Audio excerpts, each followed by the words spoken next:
What if the most important neighborhood you will ever transform is the one inside your mind? And what if the real gentrification is not happening on the block, but happening in our beliefs?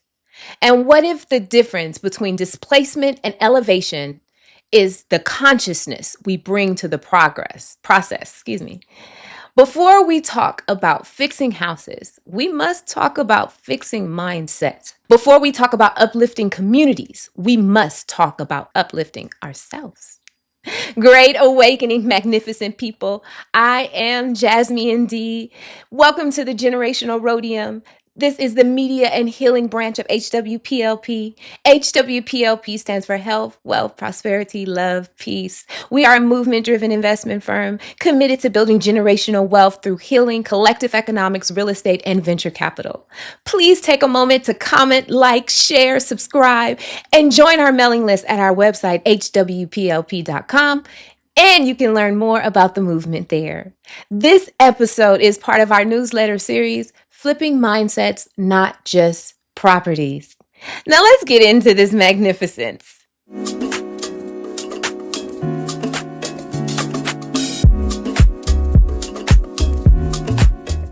Traditional gentrification is not revitalization. It is a removal.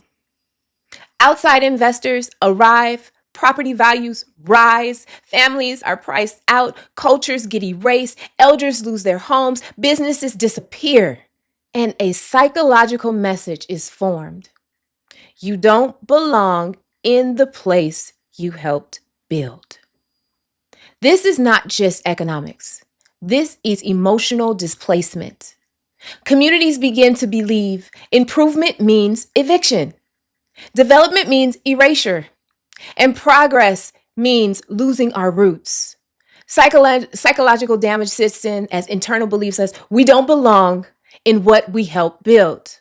Residents begin to associate with improvement with their own removal. And we are not here to repeat that pattern. We are here to heal it. We are here to transform it. And we are here to elevate the block without removing the people on it. So how can we do this? We can reframe it where we say, gentrify the mind, our inner work first. So when we say gentrifying the mind, we are replacing the internalized scarcity of worthiness, replacing the fear of ownership with normalizing ownership, and replacing we're lucky to be here with we build here. We must upgrade beliefs before we upgrade buildings. Consciousness is essential as we build, as investors. And we must think, how do I uplift without uprooting? 2, we need to regenerate, not replace. This is a HWPLP principle. We don't look to replace the people. We look to revitalize communities and elevate the people who are already there. Core principles, no erasure, either cultural, elders, roots, everything is honored. There's no extraction. Wealth stays and it circulates locally. No clean slate mindset. We build with residents, not over them. The language shifts from flip and fix to fix and uplift. Not up and coming neighborhood, which often means pushing out residents, but a raising neighborhood where residents rise within. HWPLP's Fix and Uplift compass is that every potential investor is filtered through this mindset of, does this stabilize or does it displace? Does this increase your ownership for existing residents? Or is it only for outsiders and their portfolios? And then, does this rise consciousness? Or does it rise the property value? These are questions that need to be asked to be intentional in uplifting. 4th, we look at historical precedent, community-led models, where Black and multi-ethnic communities have always had the power to lead their own development. We have to transition into a mindset of saying, let's look at a real life example of what it looks like to say, this neighborhood is ours and we will own and uplift it. A shift has to happen. Let me tell you about a story of a community that was able to shift how the world looked at their community. In the 1980s, there was a neighborhood in Boston called Dudley Street. It was a Black, Latino, and Cape Verdean community, and it had been abandoned by the city and the developers. And so this led it to have vacant lots, burned out buildings, illegally dumping was regularly happening. It was no investment happening there, and it was no hope for outsiders to even think of that community. But the people, they had a different plan. They had a different vision for their community. They formed a Dudley Street Neighborhood Incentive. It was a resident-led organization that said clearly, we are not leaving, we are rebuilding. They organized, they strategized, and they demanded power over their land. And by 1988, they had achieved something historical. They became the first community in America that was granted eminent dominance power to take control of vacant land and develop it themselves. They built affordable houses, community centers, gardens, playgrounds, a thriving community rooted in dignity and self-governance. They did not wait for developers. They did not wait for a rescue. They did not wait for permission. They regenerated their block from the inside out. Now imagine moving forward to right now, if Dudley Street model was combined with the HWPLP conscious work model mindset of healing, wealth circles, sovereign structures. Imagine if community land trusts were supported by HWPLP investor pathways. Imagine if residents becoming owners and then they didn't have to just observe this. Imagine if healing centers, financial literacy hubs, and community wealth circles were built directly in these redevelopments. Then Dudley Street, it would have proved what was possible.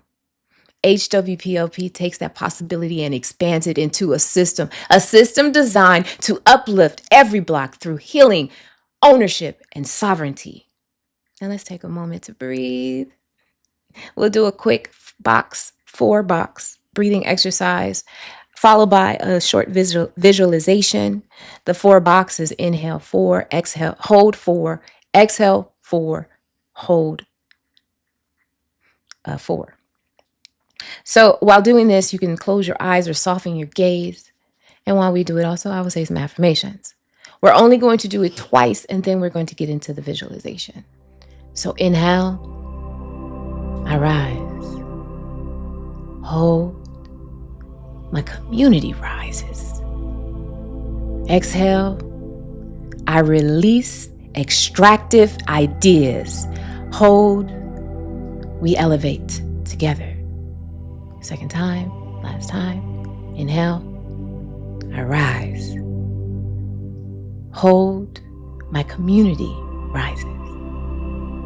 Exhale, we elevate together. And hold, I release extractive ideas.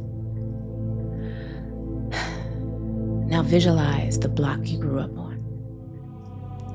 The houses, the corner stores, the elders on the porches, kids running through the streets, you being one of them. See the boarded up houses that might be there, or the abandoned houses.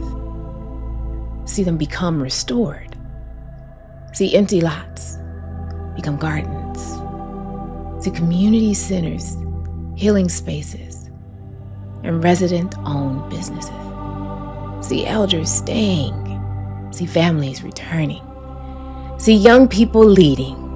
And see yourself not as someone watching the change, but someone guiding it. The block rises because you rose first. Thank you. So this is HWPLP's approach to gentrify the mind first. The mindset transformation as step 0. It's your first step. Before a single property is purchased, we have to invest in healing work, wealth literacy, sovereignty, education. We don't drop money on a block without elevating the people on that block. Second, we have community inclusion, and that's a non-negotiable. HWPLP projects must include local voices in planning, create pathways for residents to invest, not just continue to be renters, and preserve cultural anchors like churches, salons, barbershops, vendors. Number 3, we look to co-ownership pathways where investors, they can have opportunities to invest in properties that are fixed and flipped. And from those acquisitions, they can change their mindset because they become a part of that community as well and watch it grow. They can transform with the community. And local residents can also step into those roles of being HWPLP investors and homeowners. The goal is that no project is set where you feel like an outsider, or where outsiders can make the profit and take that money somewhere else instead of in a place where it can be circulated. Every project equals shared elevation. And fourth is guardrails against harm. We look not to displace anyone. No elders, no erasing of culture. We do not invest where we cannot also educate, include, and uplift. Now, here are some tools that you can use to help shift your mindset. First, a neighborhood awareness walk. This is when you walk your block so that you can notice what is happening. What are areas that need to be healed? What are areas that need to be supported? What are areas that need protection or attention? Take note of that and do something to shift it. Number 2 is the community listening circle. You have more power than you ever thought you did.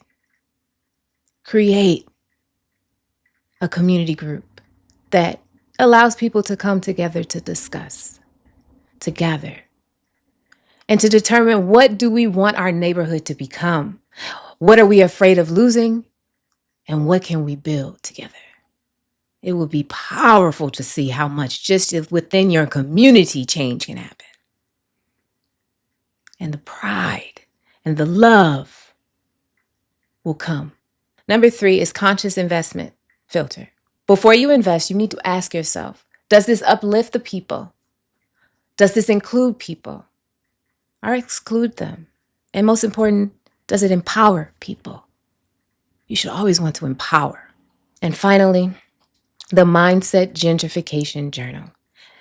Journaling is essential. Speak through your soul, from your hands. And here's some prompts you can use is, where am I shrinking? Where am I becoming? Where am I showing up small? And where am I inheriting some type of fear? And when and how am I ready to rise? The neighborhood you transform begins with the mind you elevate. We do not just flip homes, we flip patterns. We do not just rebuild blocks, we rebuild belief systems.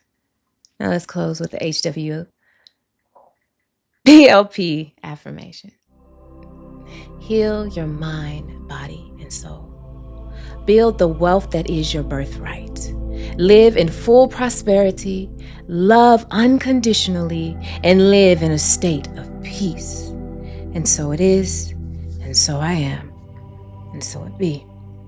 I want to thank you so much for joining me for this Generational Rhodium. I am Jazmian D with HWPLP, and I absolutely look forward to seeing you next time. Until then, peace, love, and light.